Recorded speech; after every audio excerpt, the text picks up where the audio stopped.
Un défi, c'est une provocation.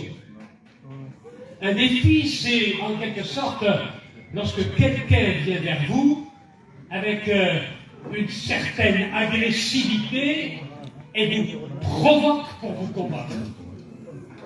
Et il faut être un homme pour faire face. Alors on va lire un texte dans la parole de Dieu que l'on trouve dans le premier livre de Samuel, chapitre 17 et au verset 10. Pour vous situer le contexte de cette histoire, je pense que la plupart d'entre vous, petits et grands, vous la connaissez. Quel est celui qui ne connaît pas l'histoire de David et son combat contre Goliath? Même nos petits-enfants connaissent cette histoire. On est tous émerveillés devant la bravoure, devant le courage de ce jeune enfant qui va affronter un géant de plus de 2,90 m. En effet, Goliath va se trouver et va lancer un défi au peuple d'Israël. Ils sont la multitude d'Israël. Et face à eux, il y a la multitude des Philistins. Et le combat risque de s'engager. Certainement qu'un tel combat va laisser des traces. Il va y avoir des morts, il va y avoir des blessés, il va y avoir des pleurs, il va y avoir des larmes. Il y aura certainement des vaincus et il y aura des vainqueurs. Et voici que Goliath, le géant des Philistins, va se présenter devant Israël. Il va sortir des rangs et il va provoquer en défi, lancer un défi à l'armée d'Israël. Et il va dire ceci. Écoutez bien les mots que Goliath dit. Et c'est là-dessus que j'aimerais attirer votre attention ce soir. Goliath le Philistin dit encore: je jette en ce jour un défi à l'armée d'Israël. Je jette en ce jour un défi à l'armée d'Israël. Donnez-moi un homme. Donnez-moi un homme. Allez, sortez les rangs. Donnez-moi un homme. C'est provoquant, ça. Hein? Ça veut dire quoi, ça? Il n'y a pas d'homme chez vous. Il n'y en a pas. Il n'y en a pas un qui a bougé. Le roi Saül n'a pas fait un pas. Abner, son général, n'a pas bougé. Pas un des soldats d'Israël ne s'est avancé. Ils étaient tous tremblants et terrorisés par le défi de Goliath. Le donnez-moi un homme a résonné dans la vallée de Sukko. Sukko veut dire épineux, malédiction. C'était comme une malédiction qui allait s'abattre sur le peuple d'Israël. Donnez-moi un homme. Où sont les hommes? Y a-t-il pas d'hommes en Israël? Y a-t-il personne pour faire face à mon défi? Personne. Personne. Et tout à coup, Dieu a donné un enfant. Est-ce que vous réalisez cela? Amen. Une fois, la voix frêle d'un jeune garçon de peut-être 17 ou 18 ans s'est fait entendre. Je suis ton homme. Est-ce que vous comprenez ce que je veux dire? Je suis ton homme. Je suis ton homme. Nous n'allons pas détailler cette histoire, vous la connaissez. Comment, de façon miraculeuse, animé du Saint-Esprit, parce qu'il avait été oint par Samuel, et la Bible nous dit que le jour où il a reçu l'onction dans sa vie, David n'était plus le même. C'était plus le petit berger qui gardait ses brebis, même s'il avait eu à faire face au lion et à l'ours. Mais toujours est-il, c'est que sur lui reposait l'onction de l'Éternel. Et laissez-moi vous dire une chose, lorsqu'un homme est saisi par le Saint-Esprit, lorsqu'un homme reçoit l'onction, il n'y a pas un défi auquel il ne peut pas faire face. Est-ce que vous comprenez ça? Donnez-moi un homme. Alors, à quoi se mesure un homme? Aujourd'hui, on a certains critères. On dit quel homme? T'as vu quelle voiture il a? 250 chevaux sous le capot, la dernière Porsche sortie. Alors le compte en banque, n'en parlons pas. Quel homme? Quel homme? un chef de bande, un chef de gang, comme certains le sont dans certains quartiers de Perpignan ou de Montpellier, que des hommes. Ils en ont sous leurs ordres. Un claquement de doigts et la moitié de la population est à leurs genoux. Que des hommes. Que des hommes. Voyez-vous que c'est ça un homme? Pour Dieu, c'est pas ça. Certes, peut-être que pour le monde, cela paraît être des hommes. Je ne veux humilier personne aujourd'hui, mais laissez-moi vous dire une chose, des hommes comme ça passe. Ça passe. Un jour, ils trouvent leur maître. Ils trouvent plus fort qu'eux. Et devant les défis de Satan aujourd'hui, devant les défis du péché, devant les défis de la drogue, il n'y avait pas un chef de gang, il n'y avait pas un homme capable de relever le défi de Satan. Aucun. Satan a pu crier comme Goliath, donnez-moi un homme pour m'écraser la tête. Comme il a été prophétisé dans le livre de la Genèse, qu'il en viendrait un qui lui écraserait la tête. Mais où est-il? Donnez-moi cet homme. Où est-il? Mais il est partout dans l'Ancien Testament. À chaque page prophétique, il est là, l'homme. Il est caché. Même Satan ne le voyait pas. Même les Juifs ne le voyaient pas. Ils tournaient les pages de la Torah, ils tournaient le Midrash, ils tournaient toutes les prophéties. Ils ne voyaient rien. Pourquoi? Bien parce que l'apôtre Paul nous dit que, au fond, le voile demeurait sur leurs yeux. Ils ne pouvaient pas voir l'homme. Ils ne pouvaient pas le voir. C'était impossible. Il était caché à leurs yeux, parce que le voile est ôté, nous dit l'apôtre Paul, que lorsqu'on se convertit à Jésus-Christ. Et cet homme-là, nous l'avons rencontré. Et notre frère, qui était face au défi de la drogue, au défi de la misère, au défi du péché, au défi de la misère sociale et de la misère familiale, notre frère, lui, a rencontré l'homme qui a pu le délivrer, qui a relevé le défi de Satan et qui lui a donné la victoire. Est-ce que vous comprenez cela? Il était caché dans le livre du prophète Ésaïe au chapitre 53. Vous pouvez demander à un juif aujourd'hui, vous allez à Jérusalem, le plus grand des rabbins, et vous lui posez la question, comment tu interprètes le chapitre 53 du livre d'Ésaïe? Il dira, moi je l'interprète, je ne sais pas, ça va être une question du peuple juif. Non, derrière cette prophétie du chapitre 53, c'est toute la révélation de Jésus-Christ. Est-ce que vous comprenez? Donnez-moi un homme. Satan lance le même défi aux hommes. Donnez-moi un homme, vous êtes tous sous ma domination. La Bible dit même que le monde entier gît sous la puissance du malin.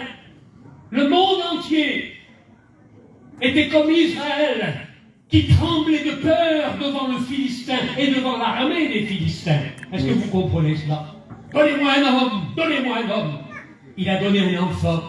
Et le texte d'Ésaïe au chapitre 9 nous le dit, un enfant nous est né, un fils nous est donné, on l'appellera admirable conseiller, Dieu puissant. Amen. Mais ça, il n'avait pas compris ça. Et il est venu cet homme, il est venu comme un enfant, il est venu comme un simple homme, et même le mot grec, quand il parle de simple homme, que l'on trouve dans le livre des Philippiens, il est venu comme un simple homme, il est venu comme un homme ordinaire, comme vous et moi. Rien pour frapper les regards, rien pour attirer les regards. Est-ce que vous comprenez ce que je veux dire? Quand il est né, il n'y avait même pas une place pour lui et pour sa mère dans l'hôtellerie. Il est né dans une simple crèche. Mais laissez-moi vous dire une chose. Le plus bel événement s'est passé pour lui souhaiter la bienvenue sur la terre. Les anges du ciel se sont mis à chanter et une musique céleste les accompagnait. Le Fils de l'homme venait de naître. Amen. Il n'était qu'un enfant. Il n'était qu'un enfant, mais en lui reposait toute la divinité de Dieu. Est-ce que vous comprenez ce que je veux dire? Donnez-moi un homme! Oui, attends, on va te donner un homme. Mais tu vas le connaître. Et tu vas l'affronter, et il t'écrasera la tête. Alors il a essayé, de diverses manières, de supprimer celui qui devenait son concurrent, celui qui devenait trop dangereux pour lui.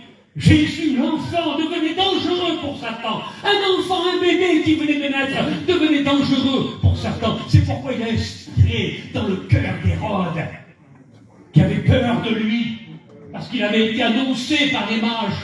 On a vu son étoile, un enfant, un roi est né. Où est-il? Où est-il? Dites-moi où il est, que j'aille l'adorer avec un vice diabolique dans le cœur de supprimer celui qui venait de naître et qu'il considérait comme gênant. Parce qu'il gêne. Il y a des gens qui sont gênés par Jésus. Ils n'en veulent pas. Ça les dérange. Ça dérange leur conscience. Ça dérange leur trafic. Ça dérange leur vice. Ça dérange leur péché. Laissez-moi vous dire une chose. Laissez-vous déranger par Jésus. Laissez-les ébranler votre cœur, ébranler votre vie, ébranler votre foyer et changer et complètement faire disparaître la misère de vos foyers. Est-ce que vous comprenez cela? Déjà, à l'âge de 12 ans, il n'était qu'un enfant, mais il s'est conduit comme un homme. Il n'avait même pas encore fait sa bar mitzvah. La bar mitzvah, c'est quand un jeune garçon arrive à l'âge de 13 ans. C'est une fête pour les parents. Lorsqu'on a un garçon de 13 ans, alors on le présente dans la synagogue, on le présente devant le Sanhédrin, on le présente devant les hommes de loi, on le présente devant les rabbins. Mon fils vient d'avoir 13 ans, il aura le droit de s'asseoir à la synagogue, il aura le droit de s'instruire, il aura le droit de connaître la parole. Mais quelle chose merveilleuse, à l'âge de 13 ans, c'est le plus beau jour pour un jeune juif. La bar mitzvah, on fait de lui un homme. Il n'était pas encore homme, il n'avait que 12 ans.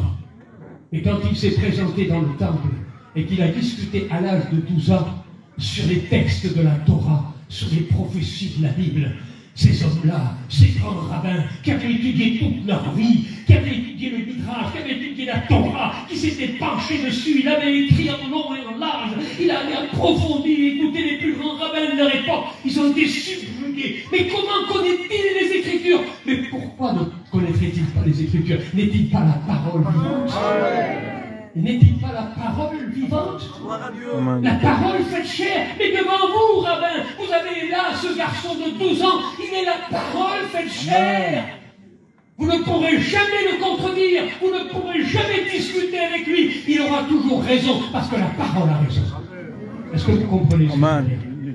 Jamais homme n'a parlé comme cet homme. Il n'avait que 12 ans.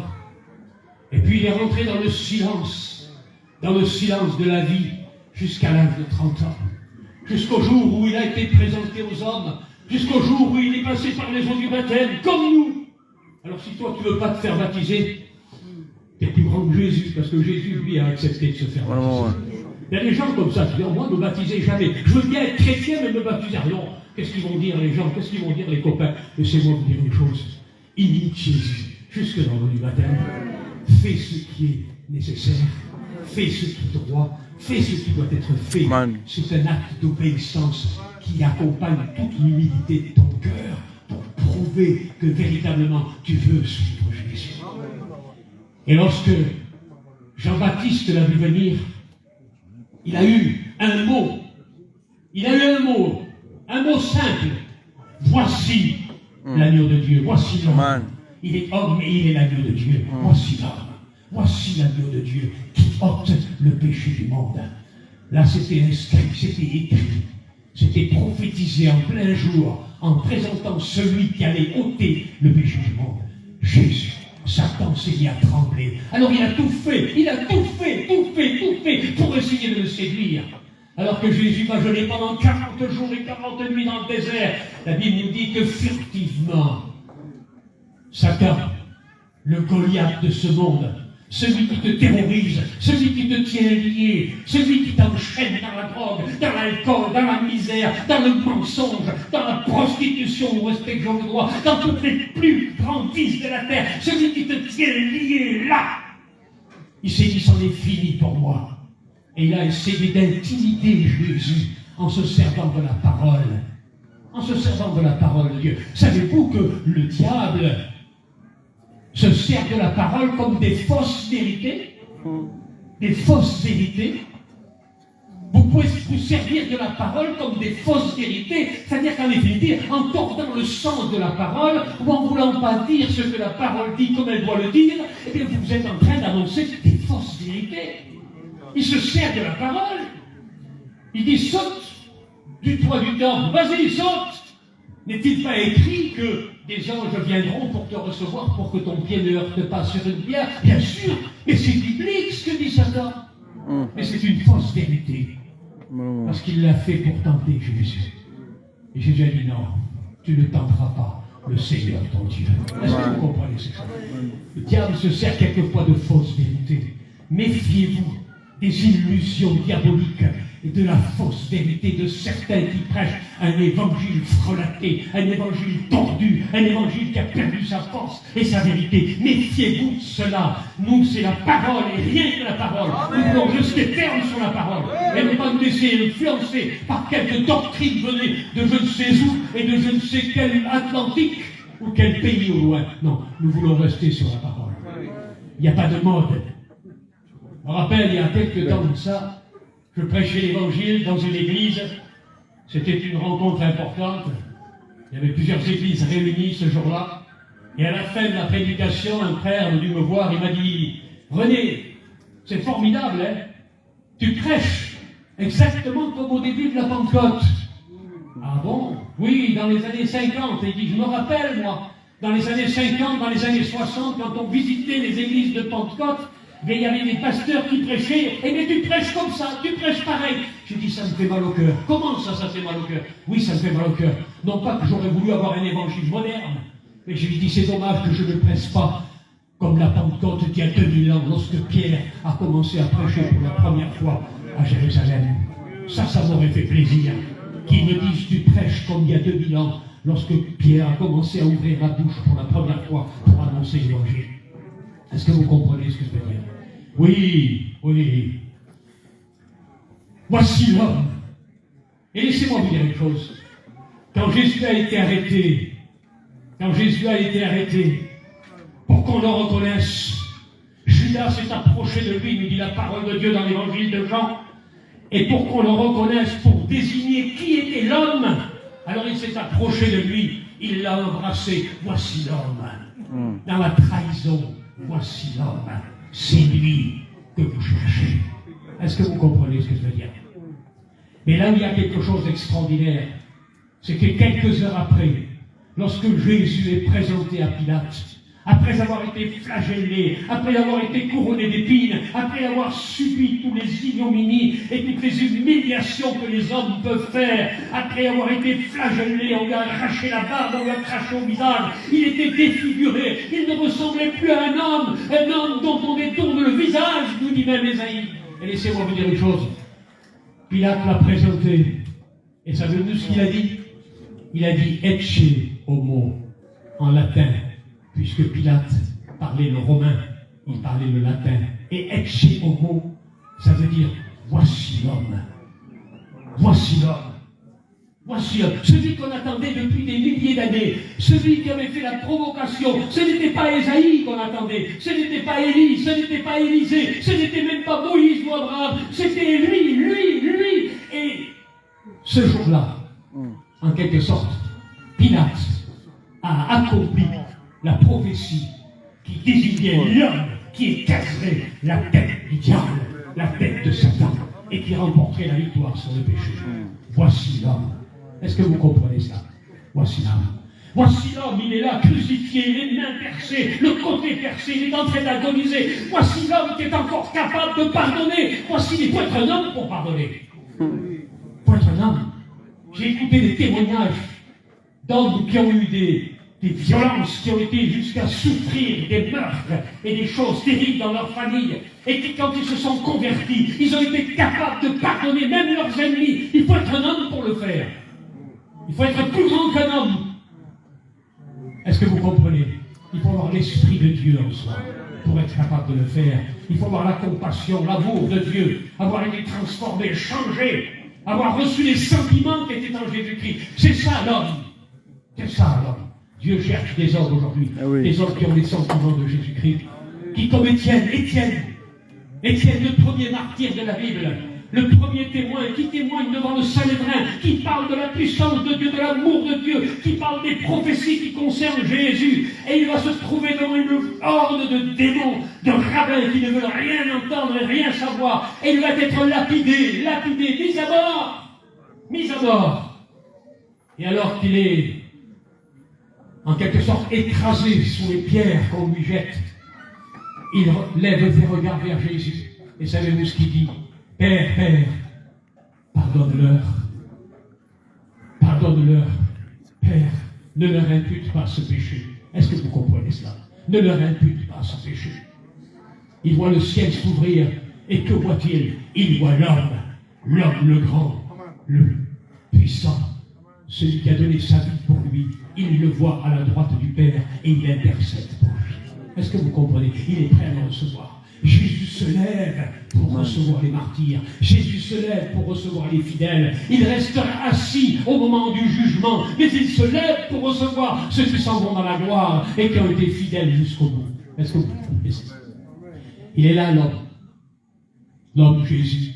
Il est pendu à la croix et il va pardonner ses bourreaux. Mais quel amour il y a dans le cœur. Son arme à lui, pour écraser la tête du serpent, c'est l'amour. Son arme à lui, c'est l'amour. La pierre qui va frapper Satan, comme la pierre de David avait frappé Goliath. Mais c'est l'amour. L'amour de Dieu. Jésus est la manifestation de l'amour de Dieu. La manifestation du cœur de Dieu. Est-ce que vous comprenez ça? Voici l'homme plein d'amour, plein de compassion. Et puis l'homme, il semble vaincu, il va mourir sur la croix. Il semble vaincu, pourtant ceux qui sont autour de lui, mais descendent de la croix. Il avait la force, la puissance de descendre de la croix. S'il aurait voulu un claquement de doigts et des légions d'anges seraient venus à sa rescousse. Non, il fallait qu'il accomplisse parfaitement la volonté de son Père. Il a fallu qu'il boive la coupe à Gethsémane. Gethsémane, le lieu du pressoir à huile, il a été pressé par l'angoisse, par l'amour, par la compassion et par l'obéissance à son Père. Il dit, Seigneur, non pas ma volonté, mais la tienne, Père. Un homme, c'est celui qui cherche à faire la volonté de Dieu. Amen. Voici l'homme qui a fait parfaitement la volonté de Dieu en donnant sa vie pour l'humanité. Est-ce que vous comprenez ça? Voici l'homme. Alors il est mort ce jour-là. Et tout le monde pensait que c'était fini. Même les disciples d'Emmaüs qui rentrent chez eux après avoir fait une visite à Jérusalem et après avoir assisté à la scène sont découragés. On pensait que ce serait lui l'homme. On pensait que ce serait lui qui viendrait pour nous délivrer. Mais voilà, ça fait 3 jours. Il paraît que quelques femmes ont dit qu'ils l'ont vu. Mais c'est des ronds. C'est des ragaudards de bonnes femmes, ce n'est rien, c'est pas possible. Il est mort, j'ai vu sa tombe, je l'ai vu sa tombe, elle est scellée, il n'y a rien, on ne peut rien y faire, c'est fini, on tourne la page. L'homme, c'est fini. Celui qu'on croyait être l'homme n'est plus là. Il est mort. Il est pendant 3 jours dans la froideur de la tombe. Est-ce que vous comprenez ce que je veux dire? Et voici l'homme, le dimanche matin, qui sort glorieux du tombeau. Voici l'homme glorieux qui a écrasé la tête du serpent, qui a brisé les chaînes qui te tiennent, qui te délivre, qui délivre ton mari, tes enfants, qui délivre ton épouse de la drogue, qui est capable de faire des miracles, de transformer les vies. Des milliers de gitans dans le monde ont été transformés par l'homme qu'on appelle Jésus. Amen. Est-ce que vous comprenez cela? L'homme qu'on appelle Jésus. Un seul nom a été donné aux hommes par lequel nous sommes sauvés. C'est le beau nom, merveilleux nom de Jésus. Le merveilleux nom de Jésus. Moi, je crois dans ce nom-là. Il y a une puissance dans le nom de Jésus. Il y a une gloire dans le nom de Jésus. Il y a une victoire dans le nom de Jésus. Satan a été écrasé et il te permet à toi aussi de l'écraser avec lui. Est-ce que vous comprenez ce que je veux dire? Tu peux être un homme, un vrai, plus que vainqueur. Il faut être un homme pour laisser la drogue. Tu n'y arriveras pas tout seul, mais avec l'homme Jésus, tu auras la victoire. Il faut être un homme pour laisser le péché, mais avec l'homme Jésus, tu auras la victoire sur le péché. Il faut être un homme pour laisser la malédiction. Laisse-moi te dire une chose, il a porté la malédiction. Il a été maudit sur le bois pour toi, car malheur à celui qui est pendu au bois. Est-ce que tu comprends? Et il enlève la malédiction de ta vie, de ton foyer, et il te donne la victoire. Voici l'homme. Voici l'homme. C'est de lui que je voulais vous parler ce soir. Amen. Il est capable de faire des miracles. Eh oui. J'ai été dans plus de 42 pays dans le monde. J'étais en Afghanistan. J'étais en Iran plusieurs fois. J'étais au Pakistan. J'étais en Syrie, en Irak. Après la guerre, au moment où ça allait mal, j'étais en Sibérie, j'étais en Ouzbékistan, j'étais dans tous ces pays jusqu'à la Mongolie, j'étais jusqu'en Ukraine, partout. J'ai vu la puissance de Dieu se manifester, parce que voici l'homme qui est capable de transformer, de changer les vies et d'amener la paix, la joie et la grâce dans le cœur des gens. Si seulement tu veux l'accepter, si seulement tu te tournes vers lui, si seulement tu dis, oh, donne-moi la victoire, donne-moi être libre. Si le Fils vous a franchi, dit la parole de Dieu, tu seras réellement libre. Libre. Quel est celui qui veut être libre ce soir? Quel est celui qui veut vivre libre du péché, libre du mal, libre de la drogue, libre de la violence, libre de l'alcool? Quel est celui qui veut être libre, libéré par la puissance du nom de Jésus? Est-ce que vous comprenez ce que je veux dire? C'est ce que je voulais partager ce soir avec vous. J'avais préparé un autre message, mais j'ai eu à cœur. Gloire à Dieu. Partager cela avec vous. Amen. Voici l'homme. N'oubliez jamais de prêcher Jésus. Serviteur de Dieu, prêchez Jésus. Amen. Prêchez Jésus. Prêchez la repentance. Prêchez la puissance de Dieu. L'évangile est une puissance de Dieu pour le salut de quiconque croit. Je ne peux pas savoir autre chose que Jésus-Christ crucifié. Amen. C'est ce que disait l'apôtre Paul. Et je crois que c'est le plus beau message. Que Dieu bénisse. Nous allons prier ensemble au Seigneur. Demandez au Seigneur qu'il nous